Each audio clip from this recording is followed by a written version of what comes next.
Të dashur miq, mos harroni që kemi përgatitur formacionin më të ri të kombëtarës shqiptare, ku është formacioni 4-3-3.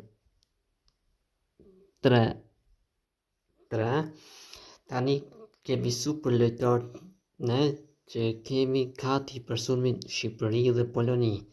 Siç e mendoni ju, kombëtarja jonë shqiptare është gati të luajë me këtë formacion.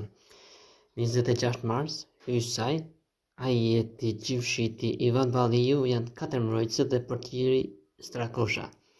3 mesfushor janë Nedim Bajrami, Aslani Ramadani, Ernest Muçi, Armando Broja dhe Albert Hoxha. Tani të dashur shqiptar, po jo përsëris formacioni: Hysaj, Ajeti, Gjimshiti, Balliu mbrojtje, mesfushor Nedim Bajrami, Aslani Ramadani, Ernest Muçi, Armando Broja, Albert Hoxha. Formacioni 4-3-3, Forca Shqipëri, 26 mars, Shqipëri dhe Poloni. Gjeni rezultatin me këtë formacion. Like dhe koment.